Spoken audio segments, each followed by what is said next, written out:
ବନ୍ଧୁଗଣ ମୁଁ ଆପଣଙ୍କୁ ସ୍ୱାଗତ କରୁଛି ବ୍ରଜେନ୍ଦ୍ର ସାର୍ ୟୁଟ୍ୟୁବ୍ ଚ୍ୟାନେଲରେ। ବନ୍ଧୁଗଣ, ଆପଣ ଯଦି ଏହି ଚ୍ୟାନେଲରେ ନୂଆ ଅଛନ୍ତି ତାହେଲେ ଏହି ଚ୍ୟାନେଲକୁ ସବସ୍କ୍ରାଇବ୍ କରିଦିଅନ୍ତୁ, କାରଣ ଆଗକୁ ଆସୁଥିବା ସମସ୍ତ ସରକାରୀ ଏବଂ ବେସରକାରୀ ନିଯୁକ୍ତିର ବିଜ୍ଞପ୍ତି ପ୍ରଥମେ ପାଇବା ପାଇଁ। ବନ୍ଧୁଗଣ, ଆପଣଙ୍କ ସମର୍ଥନରେ ମୋତେ ଏମିତି ଆଗକୁ ଭିଡ଼ିଓ ବନେଇବାର ପ୍ରେରଣା ମିଳିବ। ବନ୍ଧୁଗଣ, ରିଜର୍ଭ ବ୍ୟାଙ୍କ ଅଫ୍ ଇଣ୍ଡିଆର ସମ୍ପୂର୍ଣ୍ଣ ବିଜ୍ଞପ୍ତିଟି ଆସିଯାଇଛି। ଚାଲନ୍ତୁ ଦେଖିବା କ'ଣ ରହିଛି ସେଇ ବିଜ୍ଞପ୍ତିଟା। ବନ୍ଧୁଗଣ ଚାଲନ୍ତୁ, ଏଇଠି ଦେଖିପାରୁଥିବେ ବନ୍ଧୁଗଣ, ପଦବୀ ଗୁରା ଦେଖିପାରୁଥିବେ ବନ୍ଧୁଗଣ। ଏଇଠି ଦେଖିପାରୁଥିବେ ବନ୍ଧୁଗଣ, ଆପଣଙ୍କର ରହିଛି officer in grade B DR general କ୍ୟାଡରର ରହିଛି। ସମ୍ପୂର୍ଣ୍ଣ ଭାବରେ ଆପଣଙ୍କର ମୋଟ ରହିଛି 83ଟି ପଦବୀ ଏଠି ଦେଖିପାରୁଥିବେ। ତାପରେ ଆପଣଙ୍କର ରହିଛି officer in grade B DR DE PR କ୍ୟାଡରର ରହିଛି ଆପଣଙ୍କର 70ଟି ପଦବୀ। ତାପରେ ବନ୍ଧୁଗଣ ଦେଖିପାରୁଥିବେ ଆପଣଙ୍କର ରହିଛି ଏଠି officer in grade B DR DSIM କ୍ୟାଡରର ଏଇଠି ରହିଛି ବନ୍ଧୁଗଣ ଆପଣଙ୍କର 20ଟି ପଦବୀ। ସମ୍ପୂର୍ଣ୍ଣ ଭାବରେ ବନ୍ଧୁଗଣ ମୋଟ ରହିଛି ଆପଣଙ୍କର 120ଟି ପଦବୀ। ସବୁଠାରୁ ଅଧିକା ପଦବୀ ରହିଛି ବନ୍ଧୁଗଣ 83ଟି ପଦବୀ ଆପଣଙ୍କର officer in grade B DR general କ୍ୟାଡରର। ଚାଲନ୍ତୁ ଦେଖିବା ବନ୍ଧୁଗଣ, ଆବେଦନ ଦେଖିପାରୁଥିବେ ଆପଣଙ୍କର ଆଜି ହେଉଛି 10/9/2025। ଆଜିଠାରୁ ବନ୍ଧୁଗଣ ଆପଣଙ୍କର ଆବେଦନଟି ଆରମ୍ଭ ହେଇଯାଉଛି। ଶେଷ ତାରିଖ ରହିଛି ବନ୍ଧୁଗଣ 30 ସେପ୍ଟେମ୍ବର 2025 6ଟା PM ପୂର୍ବରୁ। ବନ୍ଧୁଗଣ ଆଜିଠାରୁ ବନ୍ଧୁଗଣ ଆବେଦନ ଆରମ୍ଭ ହେଉଛି। ଏଇଠି ଦେଖିପାରୁଥିବେ କ'ଣ କ'ଣ ରହିଛି ଏକ୍ଜାମ୍ ପ୍ୟାଟର୍ନ। ଏଇଠି ଦେଖିପାରୁଥିବେ ଆପଣଙ୍କର ରହିଛି ଅକ୍ଟୋବର 18 2025 ତାରିଖରେ ଆପଣଙ୍କର ଫେଜ୍ 1 ହେବ। ତାପରେ ଆପଣଙ୍କର ଡିସେମ୍ବର 6 2025ରେ ଆପଣଙ୍କର ଫେଜ୍ 2 ହେବ। ତାପରେ ଚାଲନ୍ତୁ ଦେଖିବା,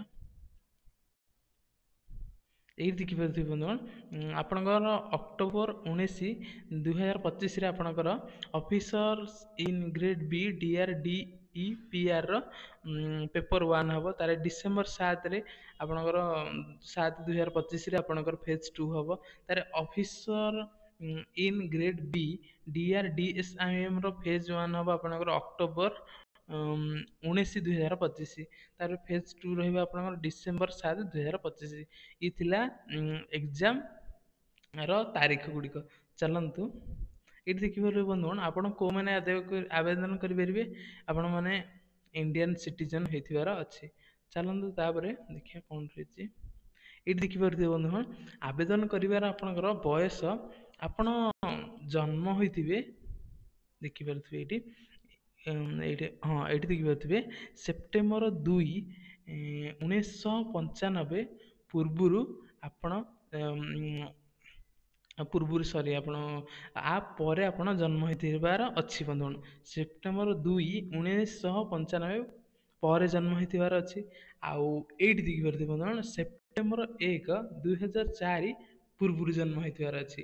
ଏହା ପୂର୍ବରୁ ହେଇଥିଲେ ଆପଣ ଆବେଦନ କରିପାରିବେ। ବନ୍ଧୁଗଣ 21 ବର୍ଷ ଆପଣଙ୍କୁ 21 ରୁ 30 ବର୍ଷ ହେଇଥିଲେ ଆବେଦନ କରିପାରିବେ। ଆଉ ଚାଲନ୍ତୁ ଦେଖିବା ତାପରେ କ'ଣ ରହିଛି।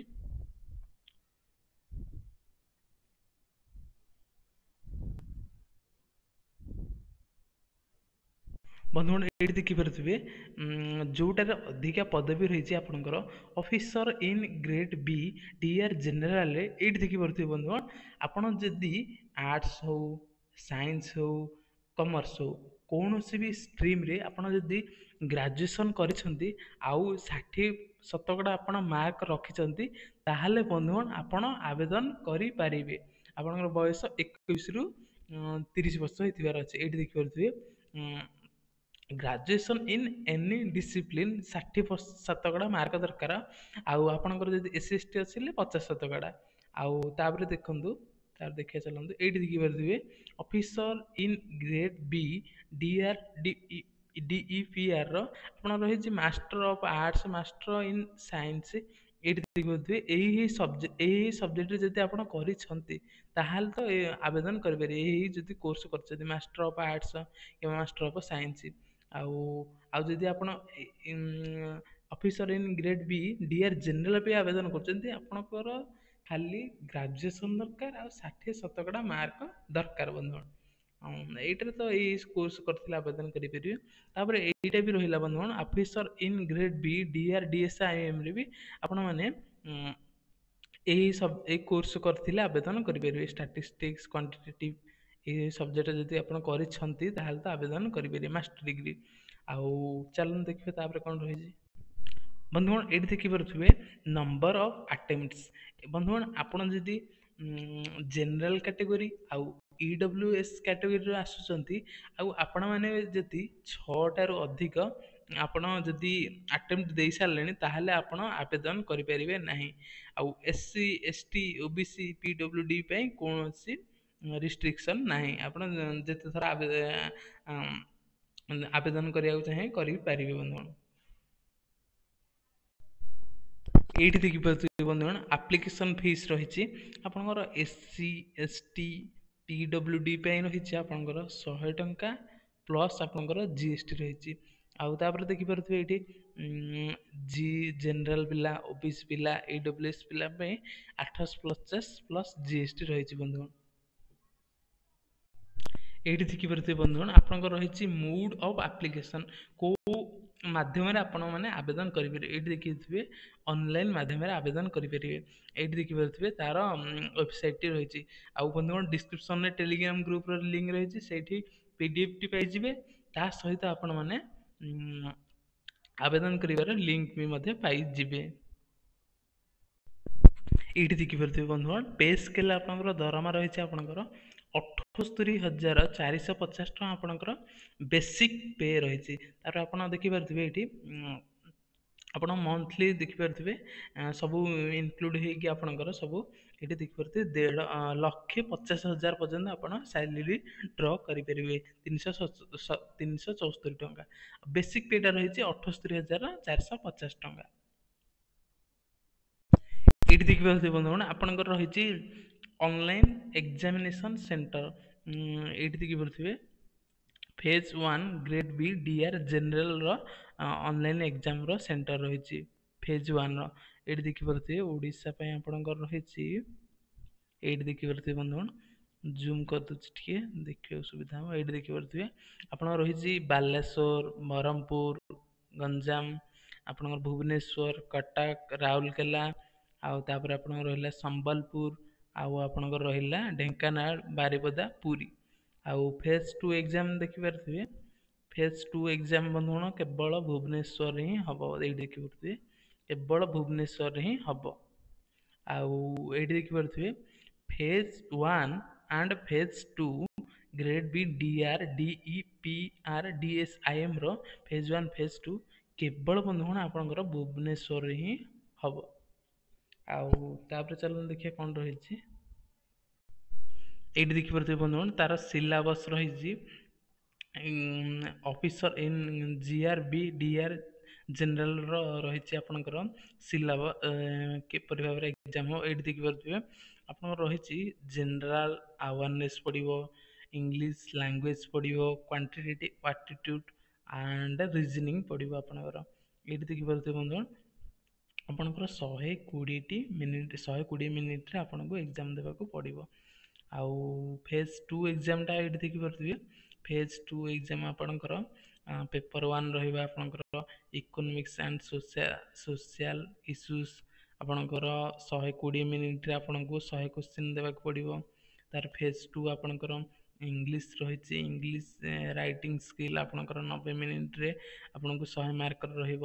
ଆଉ ତାପରେ ରହିଲା ଆପଣଙ୍କର ଫେଜ୍ ପେପର 3 ଆପଣଙ୍କର ରହିଛି 30 ମାର୍କର। ଆଉ ଆପଣଙ୍କର ଏଠି ଦେଖିପାରୁଥିବେ 130 ମିନିଟ୍ ଟୋଟାଲ ରହିଛି ଆପଣଙ୍କର ମୋଟ ରହିଛି ଆପଣଙ୍କର 120 ମିନିଟ୍ ଆଉ 100 ମାର୍କ ସମ୍ପୂର୍ଣ୍ଣ ମାର୍କ ଫେଜ୍ 2ର ଆପଣଙ୍କର 300 ମାର୍କ। ଆଉ ଆପଣଙ୍କର ଫେଜ୍ 1ର ରହିଛି ଆପଣଙ୍କର 120 ମିନିଟରେ ଆପଣଙ୍କୁ ଦେବାକୁ ପଡ଼ିବ। ବନ୍ଧୁଗଣ ଏଇ ଆରବିଆଇ ଭ୍ୟାକେନ୍ସିର ଆପଣ ପିଡିଏଫ୍ ଟି କୋଉଠି ପାଇବେ? ଡିସ୍କ୍ରିପ୍ସନରେ ଲିଙ୍କ୍ ଅଛି ଟେଲିଗ୍ରାମ ଗ୍ରୁପରେ, ଆପଣ ସେଠି କ୍ଲିକ୍ କରିକି ବ୍ରଜେନ୍ଦ୍ର ସାର୍ ଏଠି ଦେଖିପାରୁଥିବେ, ବ୍ରଜେନ୍ଦ୍ର ସାର୍ ଅଫିସିଆଲ ଟେଲିଗ୍ରାମ ଗ୍ରୁପରେ ଜଏନ୍ ହେଇଯାଆନ୍ତୁ।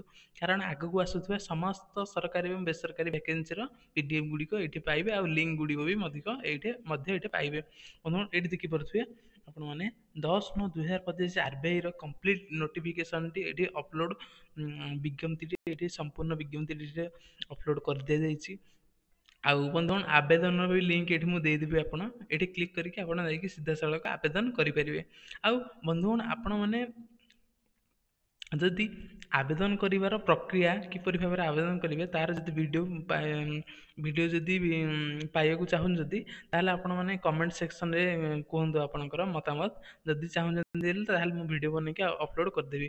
ଆଉ ବନ୍ଧୁଗଣ ଯଦି ଆପଣଙ୍କୁ ଏଇ ଭିଡ଼ିଓଟି ଭଲ ଲାଗିଥିବ ତାହେଲେ ଆପଣଙ୍କ ସାଙ୍ଗମାନଙ୍କ ସହିତ ସେୟାର କରିଦିଅନ୍ତୁ। ଆଉ ଆପଣଙ୍କର ମତାମତ କମେଣ୍ଟ ସେକ୍ସନରେ ଦିଅନ୍ତୁ। ଆଉ ଭିଡ଼ିଓଟି ଲାଇକ୍ କରନ୍ତୁ। ବନ୍ଧୁଗଣ ଏଇ ଭିଡ଼ିଓ ଦେଖିଥିବାରୁ ଅଶେଷ ଅଶେଷ ଧନ୍ୟବାଦ। ଜୟ ଜଗନ୍ନାଥ।